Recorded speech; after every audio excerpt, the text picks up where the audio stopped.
You have 5 minutes, or you can leave." The sound cracked through the air like a hammer, striking steel cold sharp, cutting through every conversation, and even the rhythm of breathing inside the marble lobby of Liberty First Bank. Everything stopped. Heads turned. Coffee cups froze mid-air. Even the trickle of water from the small fountain seemed to pause. Across the counter, Ava Robinson stood tall, her gaze unwavering. Dressed in a simple black suit with no visible brand, she looked like someone who never needed permission to exist anywhere.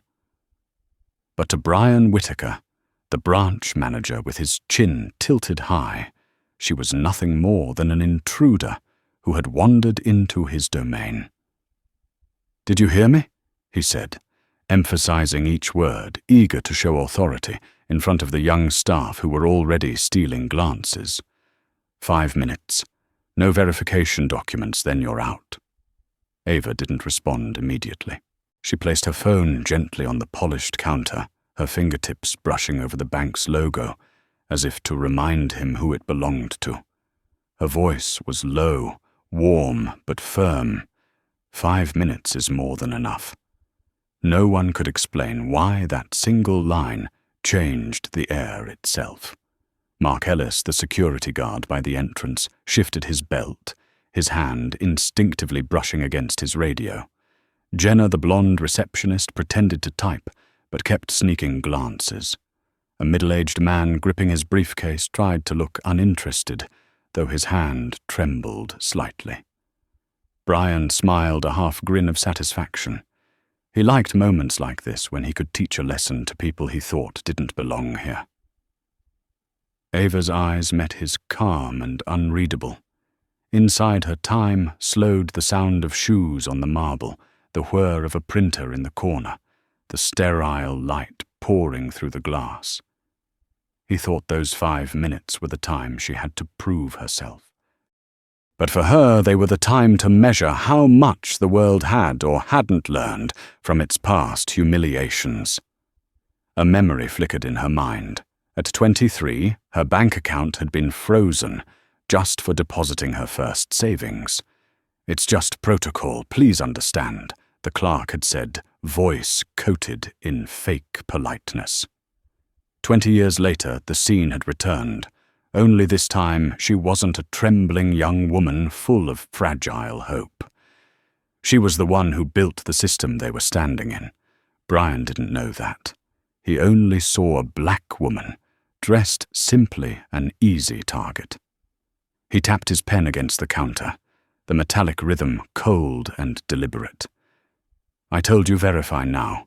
This is a private bank, not a community center." A whisper came from behind. "She doesn't look like a VIP." Ethan, a young teller, muttered just loud enough for a few to hear. Ava heard. Everyone heard. And her silence made those words heavier. Lucas, a young man waiting for an interview, lifted his phone, the red light of the camera blinking. Ava glanced his way and gave a small shake of her head. "Not yet," she said softly. Her tone was light as air, yet enough to make him lower his hand. "Do you think this is a game?" Brian's voice dripped with mockery. "I could have security drag you out before your 5 minutes are up." Ava adjusted the strap of her leather bag. The faint gleam of 2 embossed letters, AAR, caught the chandelier's light. She didn't answer. She didn't need to. Her silence was a mirror, reflecting his pettiness. At the far end, Mark straightened slightly, his eyes watchful. He wasn't cruel, just conditioned to obey orders. Jenna's hands trembled above her keyboard, as if typing could shield her from the truth unfolding before her. The air thickened heavy with the weight of unseen judgment. Every glance felt like a rope tightening around Ava. She took a deep, steady breath. To others it looked like patience. To her it was power. Brian leaned forward, his voice low but sharp as a blade. "You don't belong here. Not with those clothes. Not with that tone. We serve real clients, not pretenders." The word struck like a slap. A few guests gasped. A white woman in line frowned. A young boy, Noah Park, sitting beside his father, whispered, "Why are they talking to her like that?" The father murmured back, "Because they've never met anyone who could make them face themselves." Ava heard it all. Every word carved itself into her memory, yet her face stayed serene. Her eyes lifted to the clock on the wall, the second hand ticking steadily. 3 minutes. She hadn't moved. Brian scoffed. "I'm serious. You're wasting my time." Ava tilted her head slightly, her voice soft but unyielding. "I'm not wasting time. I'm waiting." That moment made Mark's throat go dry. He didn't understand why this woman, neither tall nor loud nor defensive, made the entire room seem smaller around her. Every breath she took carried weight. Every glance demanded restraint. The silence stretched so long that someone coughed just to break it. But Ava remained still, light as wind, firm as steel. 2 minutes. Brian tapped his pen harder, the sharp click like metal striking stone. "Who do you think you are standing here challenging us?" Ava's eyes met his, no longer mirrors of fear, but of truth itself. "In 4 minutes," she said evenly, "you'll find out." The entire room froze. Lucas lifted his head, eyes wide. Jenna stopped typing. Ethan swallowed hard. Mark lowered his gaze, not out of submission, but respect. Ava turned her briefcase slightly, the soft scrape of leather loud in the tense silence. And in her mind, a quiet thought formed. Every time they doubt me, they teach me persistence. Every time they try to shut me out, they open a new door upward. 90 seconds. Brian still didn't realize that the person being tested wasn't Ava, but himself and the entire system he represented. Her eyes flicked to the clock. The second hand moved. 1 minute. The air was solid, thick with anticipation. No one breathed. She didn't move. The stillness was so complete they could hear her heartbeat merge with the ticking.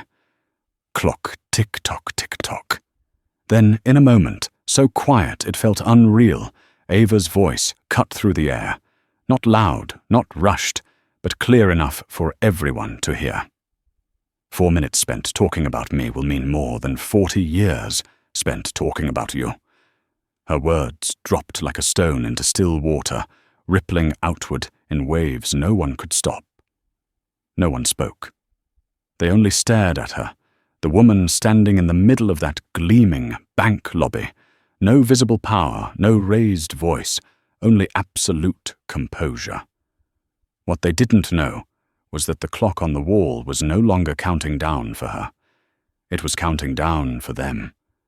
The clock on the wall kept ticking steadily, as if trying to hold balance in a room that had already lost its rhythm.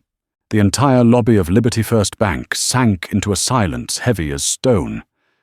Only one sound remained, the steady click of Brian Whittaker's metal pen tapping against the counter. 3 minutes, he said, slowly pronouncing each word clearly, his voice trying to stay calm, though the corner of his mouth trembled. Ava Robinson didn't move. She just stood there, the light reflecting from the glass ceiling onto her composed face, as if she were the one commanding time itself. Behind her, Lucas Reed gripped his phone tightly, hearing his own heartbeat in his chest. He didn't know why, only that something important was happening, something that shouldn't be buried in silence. Jenna Powell turned to Ethan Brooks, her voice shaking. "Do you see this?" "She hasn't even done anything." Ethan swallowed, avoiding her gaze. "If Brian hears you say that, you'll be written up." Jenna said nothing, but in her eyes a small spark of doubt began to glow. Brian leaned against the counter arms, folded across his chest. "You think silence will make me change my mind? Around here, silence just makes you look more suspicious." He smirked, trying to hide the unease building inside him. Ava looked straight at him, her voice low and precise. "You don't understand. Silence is the answer." Mark Ellis, the security guard, glanced between his manager and the woman. His eyes wavered. He wasn't sure if he was protecting order or protecting the wrong person. Sweat beaded on his neck, even though the air conditioning was cold. He could tell she wasn't afraid, and that frightened him more than anything. 2 minutes, Brian said loudly this time, as if reminding the entire room who held control. But instead of obedience, the crowd stayed quiet, watching. A man near the counter shook his head and whispered, "This isn't right." A woman clutched her son's hand, her eyes filled with both anger and shame. Ava knew she didn't need to explain herself. She had seen too many rooms like this, too many identical looks. Skeptical, judgmental self-entitled. Each time she learned to master silence. But today her silence wasn't for endurance. It was a test. The phone in her hand vibrated softly. A message flashed on the screen. "We're ready. Just say the word." Ava didn't look at it. She placed the phone face down on the counter, as if she no longer needed it. Every eye in the room was on her. 1 minute, Brian repeated, though his voice had lost its confidence. Ava lifted her head, her gaze cutting through the room. 1 minute is enough to know who's really being tested. The air seemed to stop moving. A chill swept through, but inside everyone burned. Lucas raised his phone again. This time he couldn't stop himself. The red recording light flickered. "What are you doing?" Jenna whispered, panicked. Recording the truth, Lucas replied, eyes fixed on Ava. Brian noticed. "Hey, turn that off right now. Filming is not allowed in this area." His voice bounced off the marble walls, echoing through the lobby. But Lucas didn't stop. "If she's being treated fairly, what are you so afraid of being seen?" Murmurs spread. Some guests nodded. Others exchanged uneasy looks.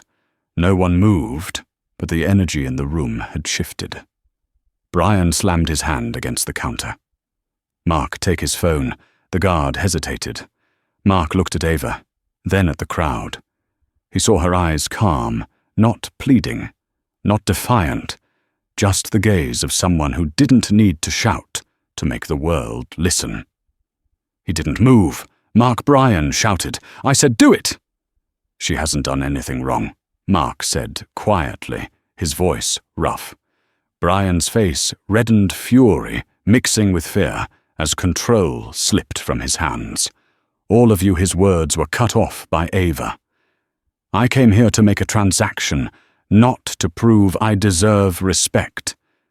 Her voice was soft, but it sliced through the air like a blade. Jenna exhaled sharply, tears springing to her eyes. She didn't know why she felt emotional, only that she felt ashamed. She had bowed to Brian too many times, had looked away from customers falsely accused, just to follow protocol. Now she saw herself in this woman, except Ava didn't bow. Brian looked around, sensing the change. The eyes around him no longer stood on his side. "What do you want?" he asked, his tone dropping, grasping for authority. "I want you to remember how to speak to another human being." A quiet gasp rippled through the room. Ethan turned away, hiding the tight line of his lips. The clock ticked again. 5 minutes had passed. Brian drew a breath, his voice hissing through clenched teeth. "Time's up. You failed to provide verification. This is over. Mark, escort her out." Mark didn't move. Lucas kept recording. Ava looked straight at Brian, her lips curving slightly, not in a smile, but in pity. "You just started another clock, and it isn't counting down for me." She slowly opened her leather briefcase and placed something on the counter, a small metal badge gleaming under the light. Ava Robinson, Board of Directors, Liberty First Bank. No one spoke for 5 seconds. Then whispers erupted like fire through dry grass. Ethan's eyes widened. Jenna covered her mouth. Lucas took a step back, but kept recording. Brian stood frozen, his face drained of color. That's Ava," interrupted him. "The verification you asked for. Now think carefully about who doesn't belong here." Another silence fell deeper this time. Mark lowered his hand and nodded slightly, his eyes a mix of respect and regret. Brian tried to laugh, but the sound broke apart. I didn't know ignorance is no excuse. A lack of awareness has never been a license for contempt." Ava's words landed like a verdict. Jenna burst into tears. Ethan bowed his head. Lucas kept filming the red light flickering against his trembling face, caught between awe and adrenaline. Ava picked up her phone, tapped the screen, and spoke calmly. "Tara, activate the protocol." From the other end came a steady female voice. "Log confirmed. Legal and compliance departments notified. Command sequence initiated." The room went silent. Even the hum of the air conditioner seemed to stop to listen. Ava set her phone down and looked at Brian one last time. 5 minutes are over. Now it's your turn.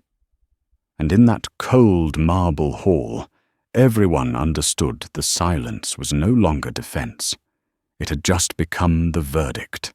The air was so dense you could hear each person breathe. No one knew what to do. Brian Whittaker stood frozen behind the counter, his hands rigid, while Ava Robinson's gaze remained eerily composed. She did not need to say another word. Her presence alone made the glass ceiling feel lower, pressing down on everyone who had once sneered.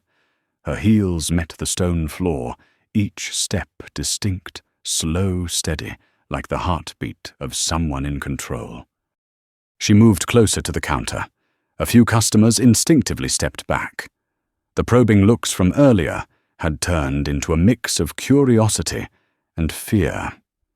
No one had expected the simply dressed woman to carry a board of directors badge in her briefcase. Brian tried to recover with a voice that had lost all authority. I didn't know. If you are a board member, then perhaps it was just a misunderstanding in the procedure." Ava tilted her head lightly, the light sliding along the bridge of her nose, drawing a sharp line between brightness and shadow. A procedure never humiliates anyone unless the person running it chooses to. Those words hushed the entire lobby. Mark Ellis, the guard, lowered his head. Sweat gathered at his collar despite the cold air. He no longer saw a disruptive customer. He saw someone holding up a mirror in which he recognized himself, small, awkward, and timid in the face of injustice. Lucas Reed kept filming.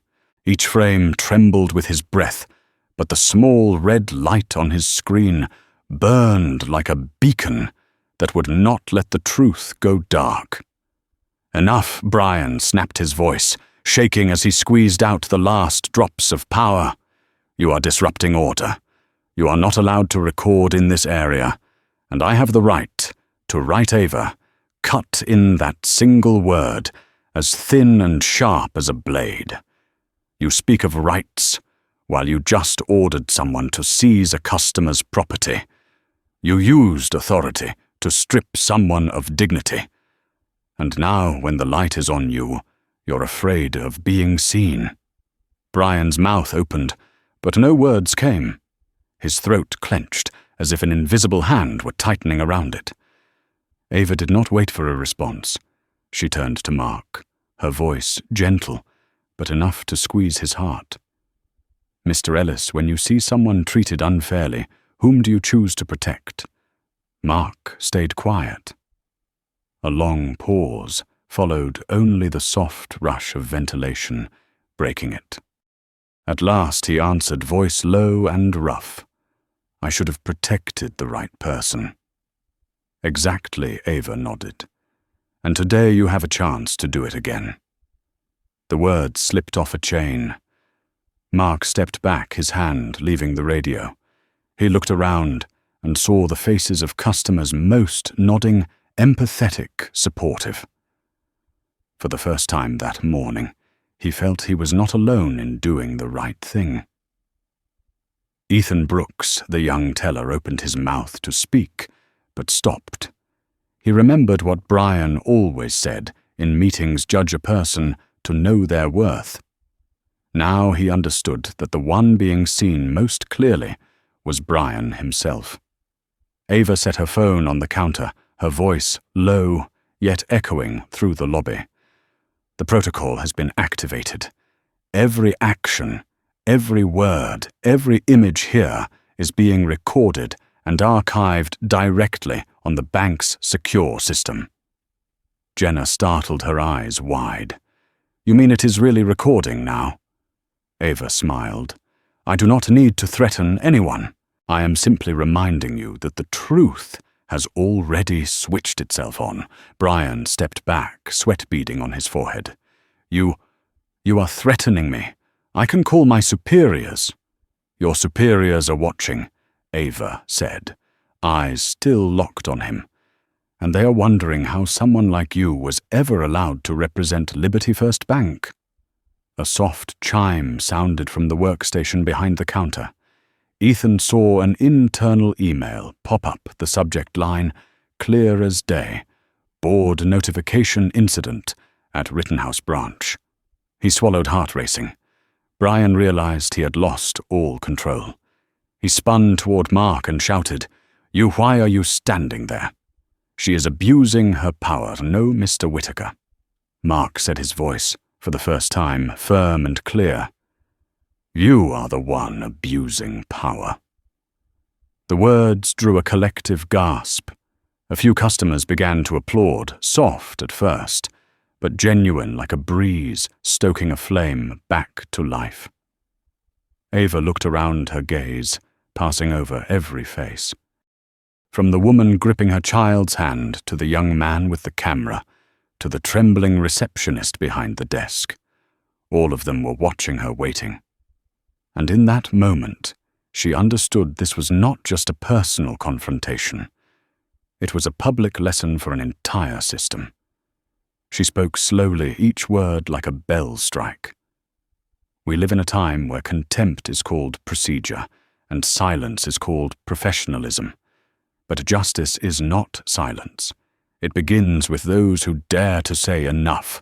Jenna's eyes brimmed. Lucas whispered, "Enough," and other voices joined, small but spreading like a chain. Brian reeled in the crowd, no longer certain where he stood. "You do not know who I am. I have run this branch for 10 years. "Yes," Ava cut in, "and 10 minutes is enough to prove you do not deserve it."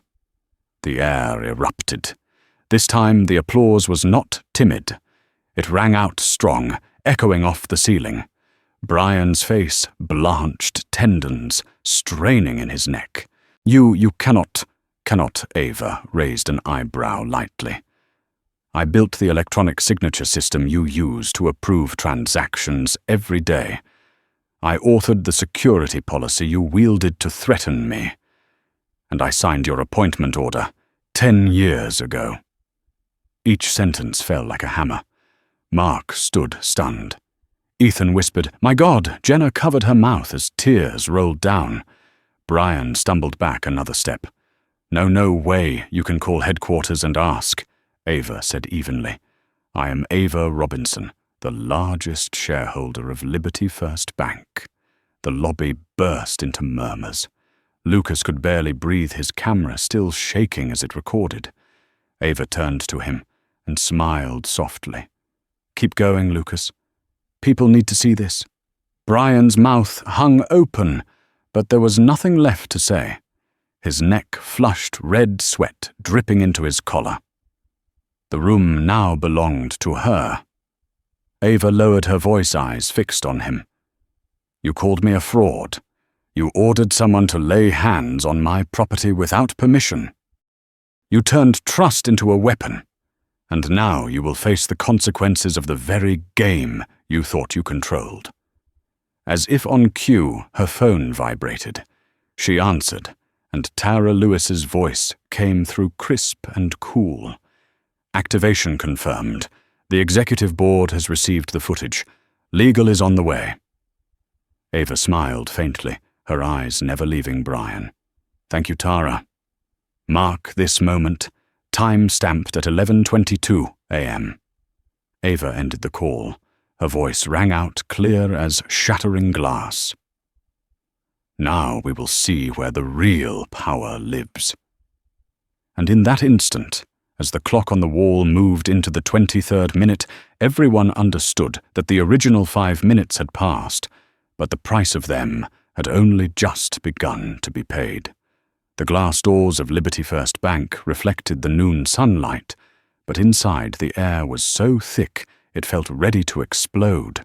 Brian Whittaker still stood behind the counter, frozen like a statue, while Ava Robinson rested her hand quietly on the glowing phone in front of her. The light from the screen illuminated her face, calm, steady, with not a trace of restraint left. You are destroying the reputation of this branch, Brian stammered, trying to grasp at the last fragments of authority, his voice trembling, breaking with every word. Ava tilted her head slightly, her tone sharp as a blade. No, Mr. Whittaker. I'm not destroying anything. I just turned on the light, and it's the light that did the rest. A wave of murmurs rippled through the lobby. An older woman holding a check whispered to the person next to her. I've been banking here for 10 years. I've never seen anything like this. The man replied softly. Maybe today, justice was deposited directly into our accounts. Lucas Reed kept filming. His hands trembled, but the frame didn't move even an inch. Through the lens, Ava stood in the center of the lobby, her dark suit crisp her stance. Firm her voice, unyielding, the image of a woman who no longer needed to prove her position, only remind others who stood before her. Mark Ellis stood near the door, eyes fixed on his badge. The small light on it, once green, now blinked red. He looked at Ethan, then back at Ava. What did she do to the system?" he whispered. Ethan replied under his breath. "She has the highest level of access, higher than the regional director." Mark swallowed hard, a chill running down his spine. He had always thought power meant a baton and a radio. Now he understood real power doesn't need to raise its voice. It only needs a single touch on a screen. Ava spoke her tone low and firm.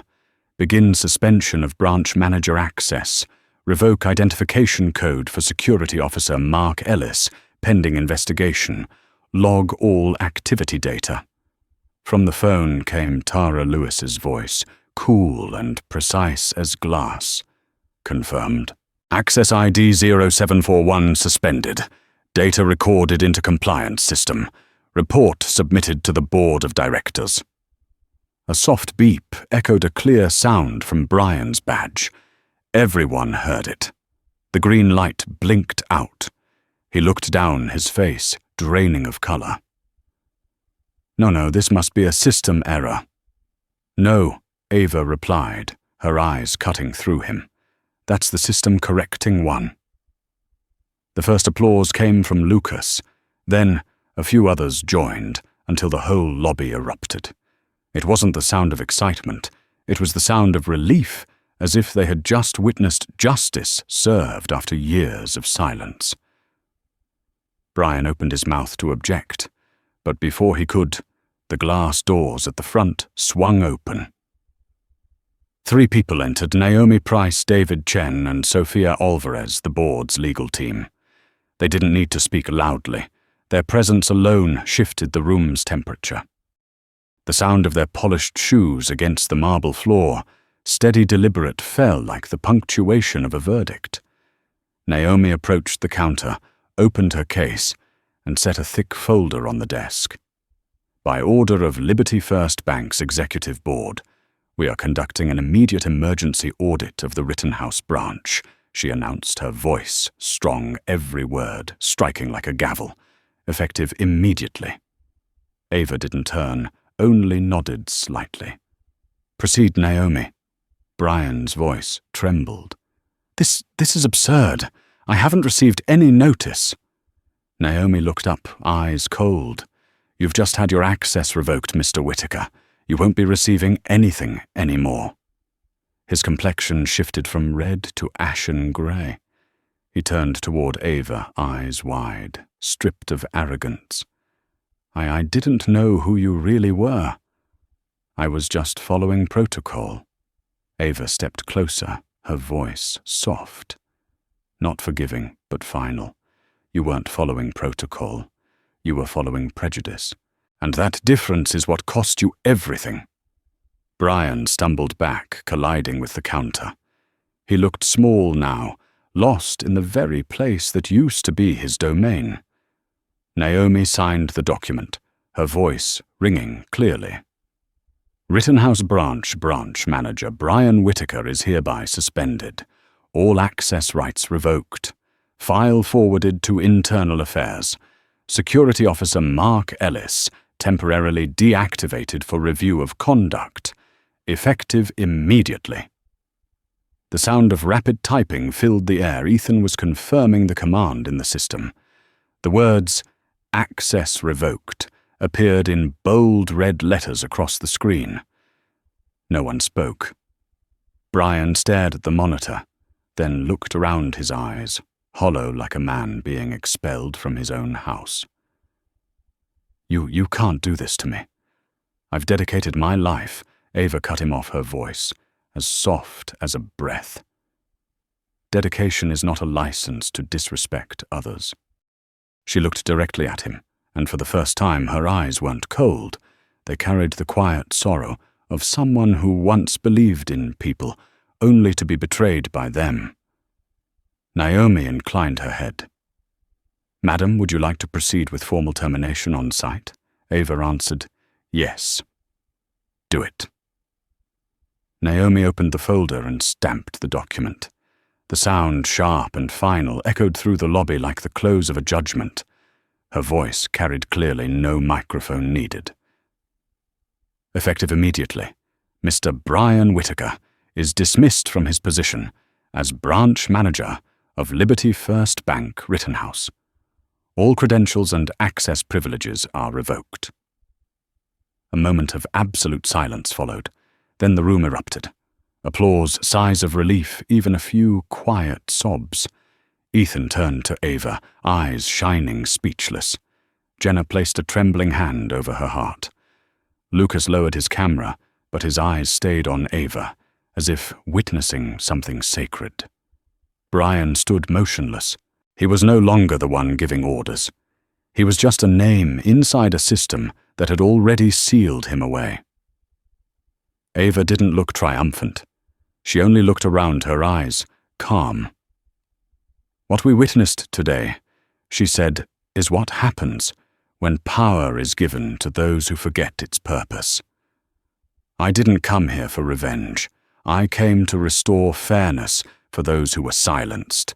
Lucas asked softly, "Will you post this video?" Ava smiled. "There's no need. Everyone here will tell the story, and the truth will spread faster than any social media ever could." Naomi closed the folder and nodded. "It's all done, ma'am." Ava gave a quiet nod, glancing once more around the lobby. She saw Mark bow his head in remorse, Jenna wiping her tears, Ethan standing taller than ever. The customers were no longer bystanders. They were witnesses to change. Sunlight streamed through the glass ceiling, casting a glow across Ava's face. She closed her briefcase with a single, crisp click. "When a system forgets who it's meant to serve," she said, her voice steady and low, "our job is to remind it." Then she turned and walked through the lobby as the crowd parted for her. Every gaze followed her steps. Behind her, Brian collapsed into a chair, eyes empty. Ahead, the glass doors opened, and brilliant sunlight flooded in, glinting across the words etched into the wall, Liberty first, freedom, integrity, trust. And in that moment, everyone understood, perhaps for the first time, that those 3 words had finally been fulfilled. The final applause faded, leaving behind long, heavy, relieved breaths. Ava Robinson stood still in the center of the bank lobby, needing no more words. Everything had spoken for her the truth, pride, and the weighted silence she carried like a vow. Brian Whitaker slumped behind the counter with his face in his hands. The excited sounds around him only made his collapse feel faster. He had once believed power meant people lowering their heads when he walked by. Now that no one bowed, he finally understood. He had never truly been respected, only feared. Ava looked at him, no anger left in her eyes, only the weariness of someone who had watched justice get twisted too many times. "Mr. Whitaker," she said softly, "do you know what saddens me most? Not that you insulted me, but that you believed it was normal." He raised his head, eyes red. "I was just following procedure." No, Ava shook her head.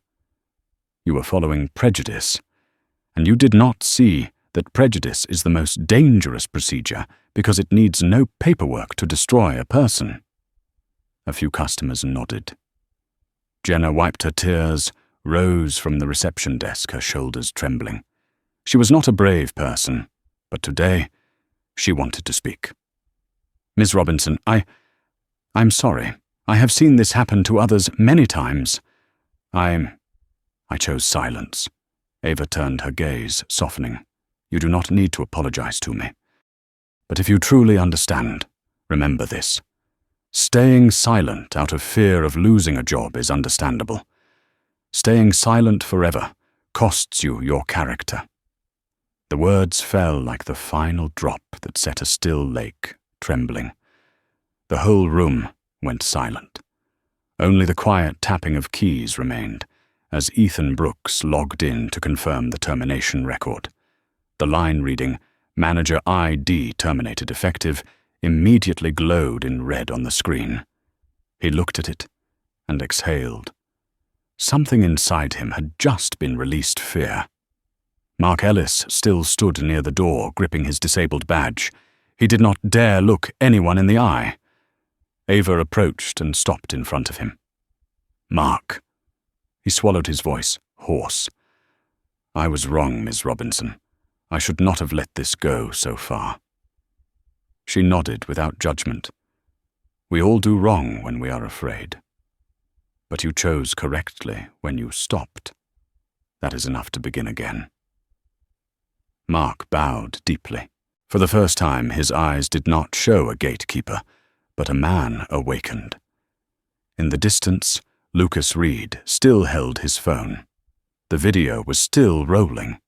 The screen's light lit his face, where young belief was hardening into something larger. Ava looked at him and smiled gently. "That is enough, Lucas. Turn it off." He hesitated. "But people need to see this." "No," she said, mild but firm. "What they need to see is not in the video. It is in how they behave after they leave this place." Lucas looked at her for a long moment, then nodded and stopped recording. The red light vanished, but a different light had just switched on in his heart. Naomi Price stepped forward with documents in hand. "I have contacted Central Legal. They want to confirm whether you wish to make this public or keep it internal." Ava answered at once, steady. "Internal. This is not revenge, Naomi. This is a lesson." Naomi smiled faintly. "You are always the same, turning a storm into a civics class." Ava's smile was small. "Because if we burn the forest without planting seeds, justice turns to ash." The scrape of shoes made her turn. Brian stood up with drooping shoulders. He was no longer an authoritative manager, only a middle-aged man lost in the wreckage he had made. "Ms. Robinson, I know an apology means nothing now, but I used to dream of being a leader. Now I see leadership is not commanding. How do you stay so calm when insulted in front of everyone?" Ava looked at him, her eyes distant, as if seeing through the past. "Because I once lost my temper.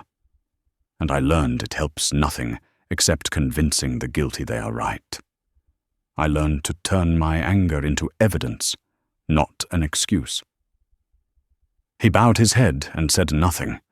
A quiet fell that was no longer heavy, but thoughtful.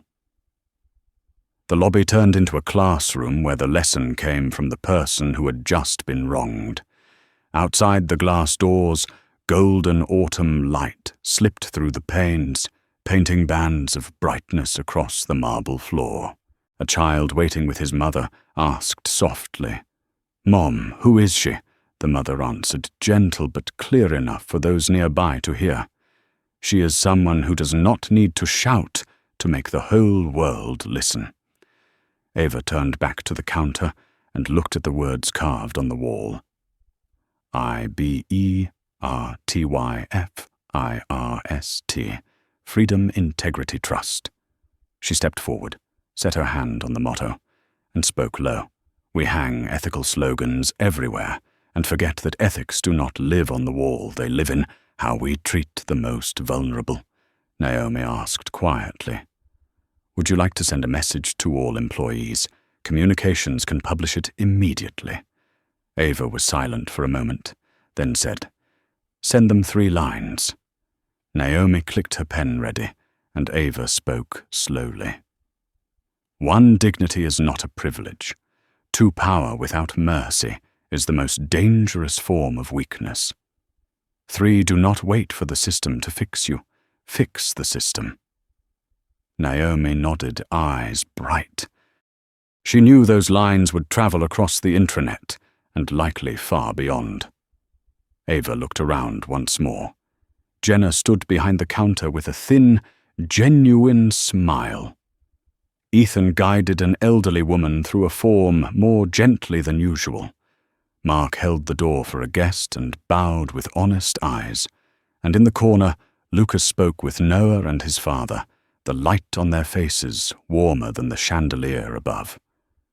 She smiled softly, not because of victory, but because she could see change beginning. Brian still sat there. No one forced him to leave. Perhaps the greater punishment was not dismissal, but having to sit and watch the world operate as it always should have. Ava lifted her briefcase and walked slowly toward the door. The sound of her steps was steady, like a heartbeat restoring order. As she passed Lucas, she said quietly, "When people learn respect, videos will no longer be necessary." Lucas smiled. "But I think stories like this need to be told." Ava paused, turned slightly, and answered like a breath. "Yes. Tell them. But do not tell them for revenge. Tell them so others will awaken." She left the lobby to a swell of light like a closing chord.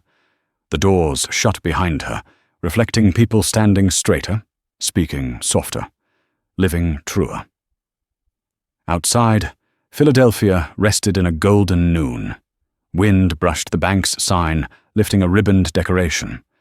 Above the sky was a clear, cloudless blue.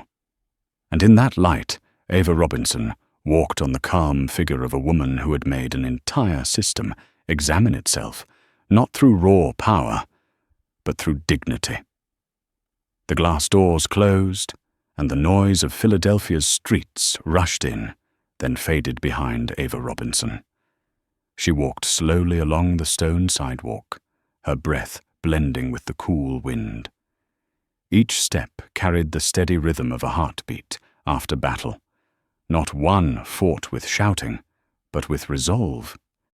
Yet in her eyes lingered a quiet sadness, the kind that belongs to those who know that justice must be reaffirmed day after day.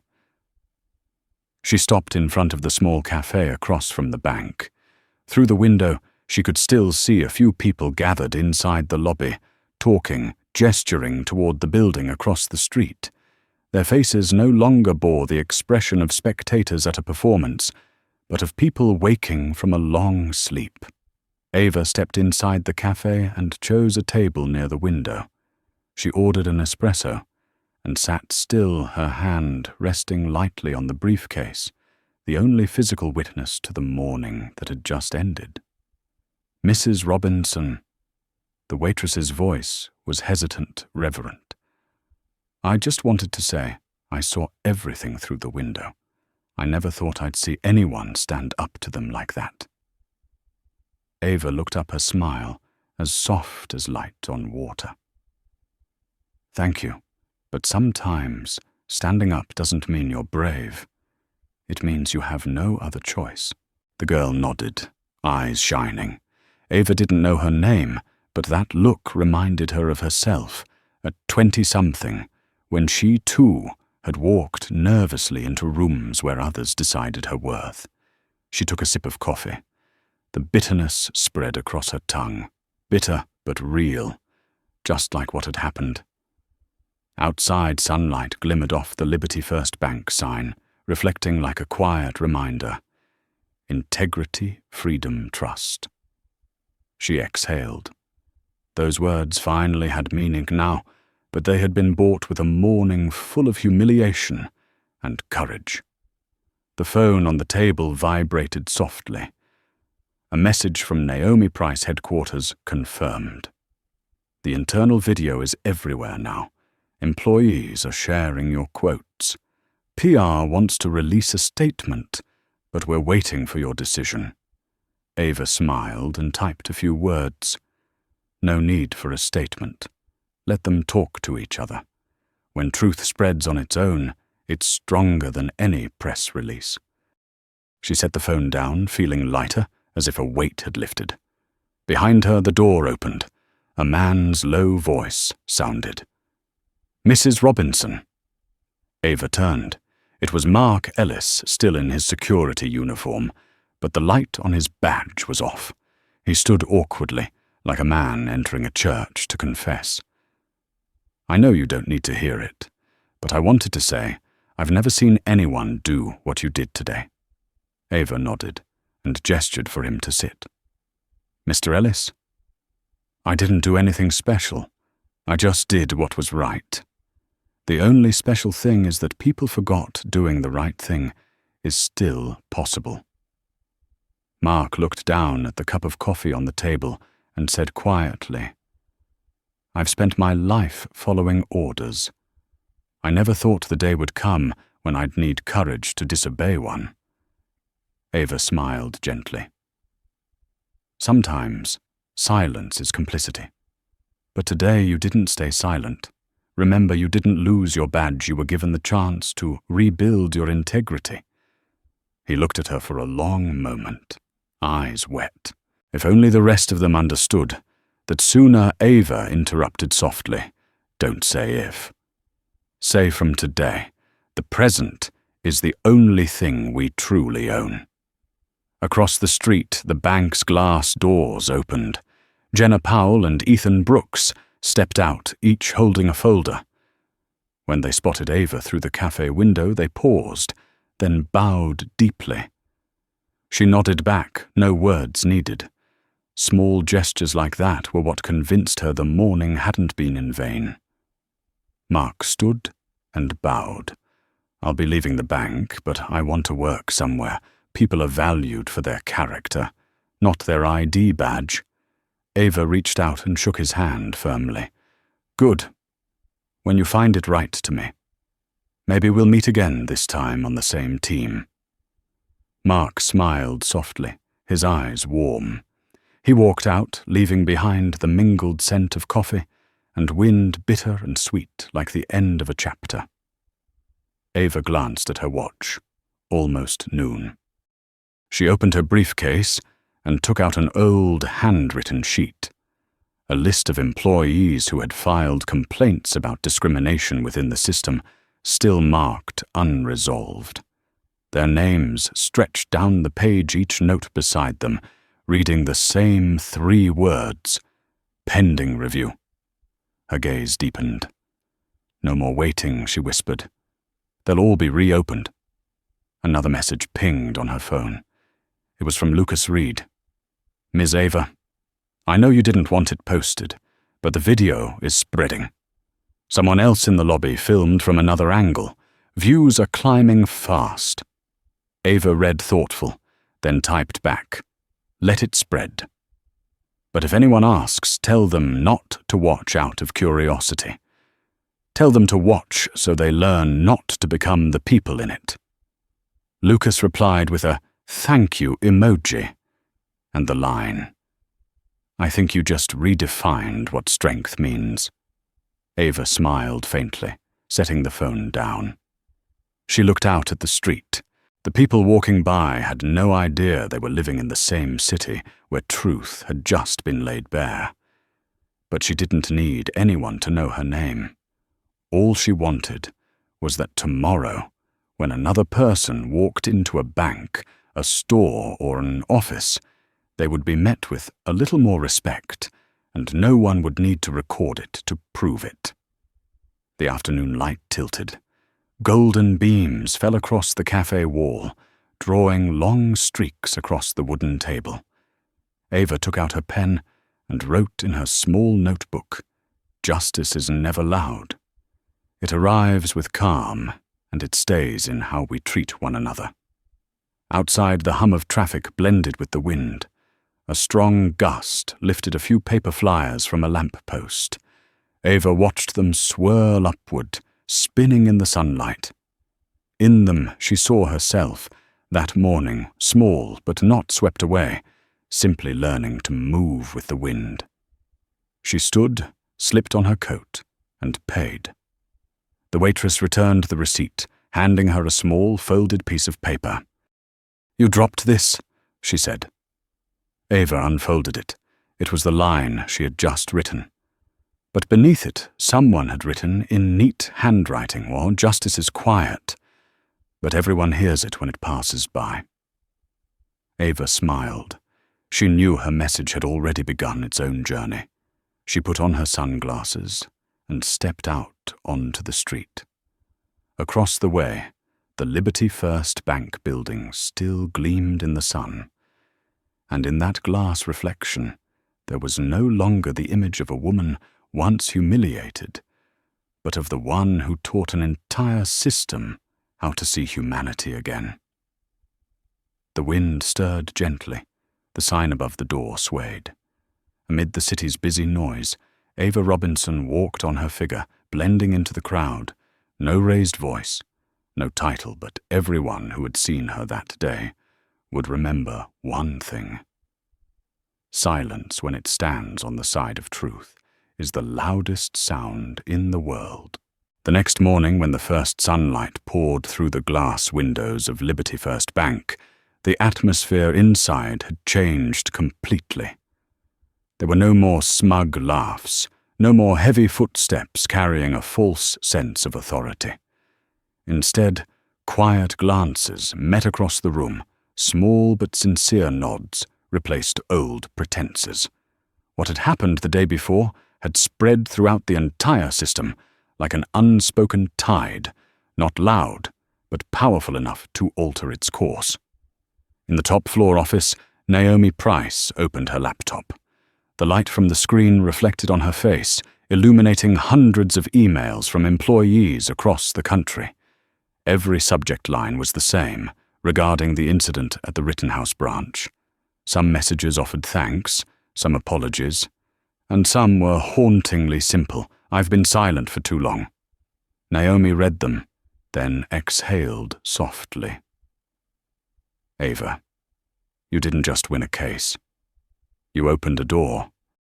Across the city, Ava Robinson sat in her small apartment overlooking the Schuylkill River. Gentle light filtered through thin curtains spreading across the desk where she watched the morning news. On the screen was a blurred image of herself, taken from the video that had gone viral. The headline scrolled beneath, "Major Shareholder Confronts Discrimination, a Historic Dialogue on Power and Dignity." She neither smiled nor frowned. She simply watched, then turned the screen off. She never liked becoming a phenomenon. Whenever people used that word, they often forgot the heart of the story, that there were thousands like her still being judged by their skin color, gender, or how they dressed. And not everyone had the power to activate a protocol. The doorbell rang. Ava opened the door to find Lucas Reed standing there, holding an envelope and an old phone. "I'm sorry," he said. "I didn't mean for the video to spread so fast." Ava tilted her head, her eyes calm and forgiving. "You don't need to apologize. The truth, whether we want it or not, always finds its way." Lucas hesitated, his voice low. "But now everyone's calling you the calm CEO. There's even a hashtag. They're sharing your quote everywhere. Silence when standing on the side of truth is the loudest sound in the world." Ava smiled faintly, but her eyes were distant. People love to turn a person into a symbol, but symbols can't reform systems. Only people can. The real questions, after the applause fades, will they actually change? Lucas stayed quiet. He looked around her apartment. It wasn't luxurious as he had imagined. On the wall were a few black and white photos, a young Ava at her first conference in New York, another with her team of engineers when she helped design the bank's financial security program, and in the middle, a photo of an older man with kind eyes, holding her on a front porch. "Your father?" he asked. Ava nodded with a bittersweet smile. "He's the one who taught me, if no one listens to you, then stand still until the world can no longer look away." She poured him a cup of tea and asked, "What did you learn from yesterday?" Lucas thought for a moment, then said, "I learned that fairness doesn't come naturally, and sometimes people don't need to shout to make change. They just need to stand tall without bowing their heads." Ava nodded slightly. "Good. That's enough. Remember, justice doesn't live in videos. It lives in what comes after." Her phone rang. The screen lit up with Tara Lewis's name. Ava put it on speaker. "Ava, internal report: over 1,000 employees have signed to support the new zero bias protocol. They want to expand it across the entire system." Ava closed her eyes, a quiet smile forming. "Good. Start with the smallest branches. The forgotten places are the ones that need to be seen first." Tara continued. "Do you want to go on television? CNBC wants an interview." "No," Ava replied. "This story doesn't need more spotlight. It needs more action." After ending the call, she turned back to Lucas. "You see, the world loves stories about heroes. But what I want is for people not to need heroes anymore." Lucas looked up, his eyes filled with admiration. "Do you think they'll really change?" Ava rested her fingers on the table, her voice lowering. "Change doesn't happen in a day. But if yesterday 10 people stayed silent, and today 5 dare to speak, then tomorrow 1 will dare to act. Justice doesn't run it, crawls on the knees of the steadfast." Outside, the wind grew stronger. Light from the river rippled across the walls. Ava watched the reflections and smiled. "Justice is like water. Lucas. People can block it, they can muddy it, but in the end, it always finds its way to the sea." Lucas stood and shook her hand. "Thank you. Yesterday I thought I was recording injustice, but now I think I captured something else. Hope." Ava looked at him, her eyes warm as morning light. "Hold on to it. Don't let hope be measured by views." He left, and the apartment grew quiet again. Ava sat by the window watching the blue sky. Her thoughts drifted across the years, the times she had been interrupted in meetings, the doubtful glances when she signed contracts, the backs turned when she spoke about equality. Each time she had stayed silent, not out of fear, but because she knew one day that silence would have a voice. Her phone rang again. this time an unfamiliar number. A trembling elderly voice spoke Ava. "It's your mother. I saw the video. I'm so proud. You did what your father always believed. Dignity is the one thing no one can steal." Ava froze, her throat tightening. She could only whisper to 2 words. "Thank you, Mum." A tear fell, but her smile remained. When the call ended, she rose and opened the window. The wind swept in, carrying the faint sound of church bells. Below, people walked by, unaware that inside this small apartment, a new chapter of justice was being written. But Ava didn't need recognition. All she wanted was for the world not to bow its head before what was wrong. She returned to her desk, opened her laptop, and typed the title of a new draft policy, Protocol Harmony, beginning with respect. The cursor blinked beneath the line, steady as a heartbeat. Ava smiled faintly. Outside, the Philadelphia sky gleamed bright, and in that moment, the woman once thrown out of her own bank was writing new rules to ensure no one else would ever endure the same.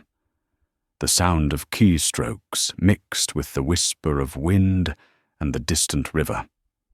A new chapter began, not with applause, not with cameras, but with silence, the strongest sound the world had forgotten to hear. 2 weeks later, the Liberty First Bank headquarters in downtown New York gleamed brightly under the winter sky. Crowds came and went through the glass doors, yet the air carried a strange tension, focused silence, as if everyone was waiting for something momentous to happen. Since morning, every television broadcast, financial website, and industry forum had been talking about one thing. Liberty First Bank's board of directors announces system-wide reform based on Ava Robinson's proposal. On the 47th floor, inside a long, glass-walled conference room, Naomi Price stood before a presentation board holding a thick folder titled Protocol Harmony, beginning with respect.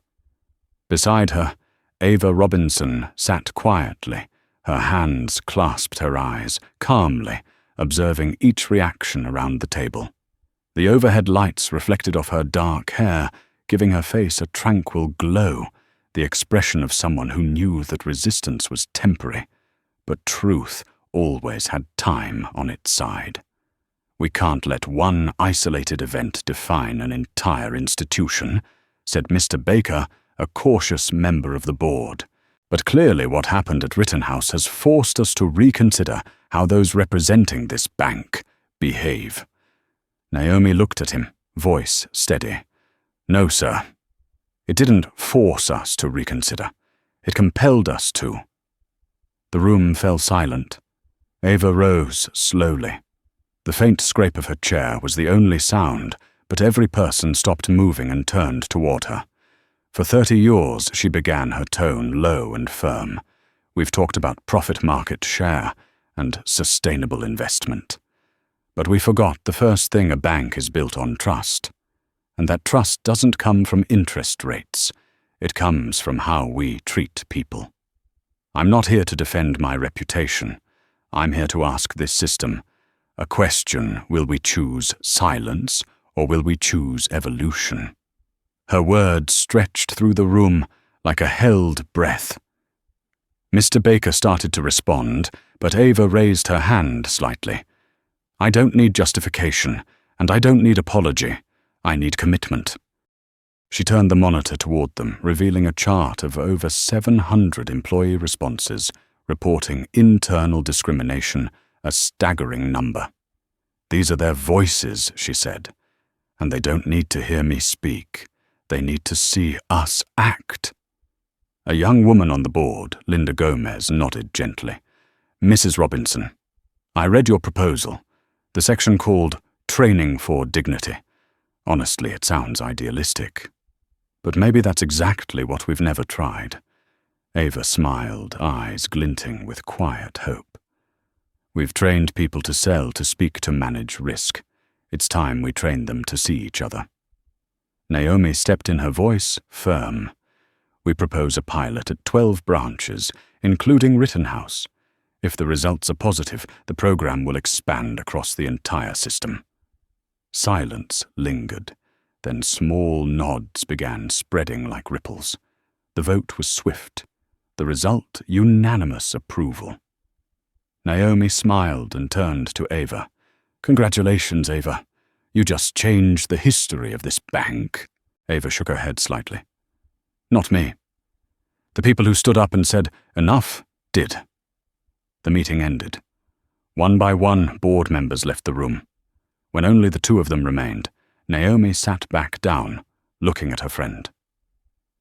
"Do you know what they're calling you now? The quiet storm." Ava laughed softly. "A storm without wind." "I like that." Naomi tilted her head. "But you know every storm leaves a mark, and right now, the entire financial industry is watching you."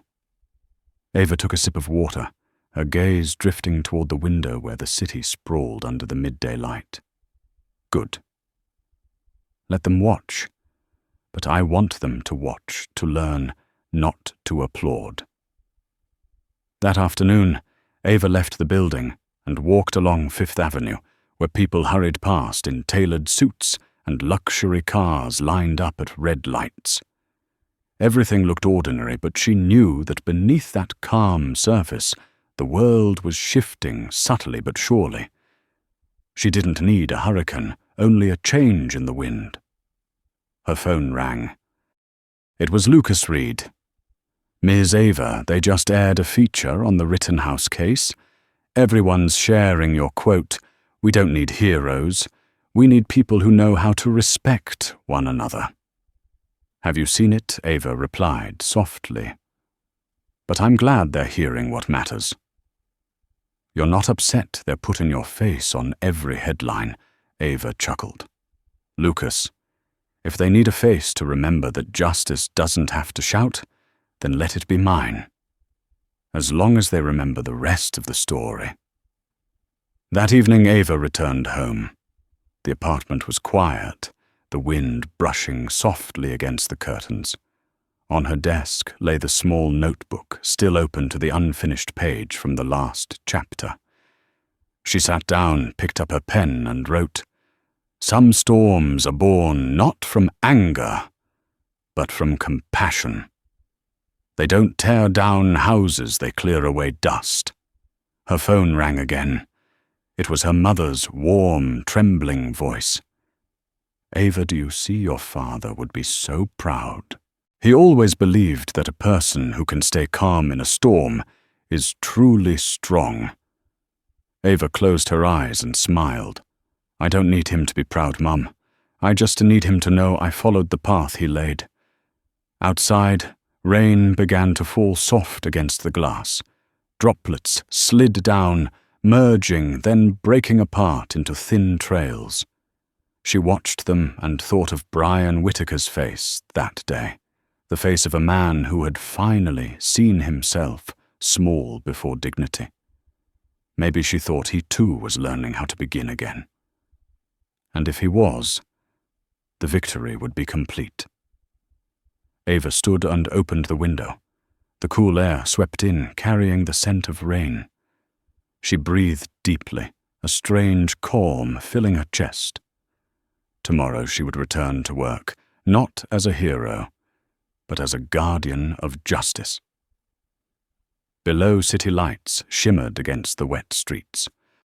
Amid the hum of traffic, she could almost hear her father's voice in her mind. "When you can't change the world with your words, change it with the calm that makes others listen." Ava smiled softly and closed the window. On the desk, the ink on her newest line was still wet, glistening under the warm lamp, and somewhere out there, gentle winds were gathering, ready to become another storm, quiet but unstoppable. 1 month later, Protocol Harmony was implemented nationwide. Branches of Liberty First Bank began holding new training sessions, not about sales, but about human dignity. In the brightly lit meeting rooms, Employees sat quietly listening to a recorded voice of Ava Robinson, saying, "Remember, every customer doesn't just bring an account, they bring a story." At the same time, the media called it the Ava effect. But Ava stayed out of the spotlight. She spent her time visiting small branches, sitting down for coffee with employees, listening to the things they once didn't dare to say. Everywhere she went, something in the atmosphere changed, not because of slogans, but because people had begun to look at one another differently. One late afternoon, as she left a suburban branch, Ava overheard a young employee tell a colleague, "Now, I'm not afraid of saying the wrong thing. I'm afraid of losing respect." The words made her stop and smile. On the train ride back to Philadelphia, she looked out the window. The rows of trees, the golden sunset, and her own reflection blended into one. She thought to herself, justice doesn't need explosions to be heard. It arrives in the simplest way, from one person, brave enough to stand still until the world is forced to see itself in their silence. A few months later, at the annual award ceremony of the financial industry, the name Ava Robinson was called. She walked onto the stage amid long, sustained applause, yet her face remained calm. In her hand was not a prepared speech, only a small folded sheet of paper with a few handwritten lines. She spoke slowly, her voice warm and steady. "I didn't come here to receive an award. I came to remind us all that every organization has a soul, and that soul doesn't live in numbers, but in how we treat people. If my name is being called tonight, then please remember, I am only the echo of those who stayed silent for far too long." The hall fell silent. Many lowered their heads. Some quietly wiped their tears. When the stage lights dimmed, Ava stepped down and walked out into the open courtyard filled with wind. The traffic below still roared endlessly, but to her the world felt different. Not because it had become perfect, but because it had begun to listen. She looked up at the sky where the city lights blended with the stars. Her father's voice echoed in her mind. "True light never tries to dazzle. It only shines enough to help others see their way." Ava smiled. Tonight she no longer needed to stand on any stage. She had become the light itself. From the perspective of a specialist in leadership and professional ethics, the journey of Ava Robinson is not merely a story about power or status, but a testament to a rare truth that principled calmness is always stronger than the loudest voice of authority. She did not triumph through anger, but through dignity, and it was that very dignity that compelled an entire system to bow and change. If you believe that respect and fairness do not need to be shouted, but simply practiced every day, then press like to share this message and subscribe to join us in discovering more stories where dignity becomes true strength. Leave a comment with a phrase that reflects your belief. Hold your dignity.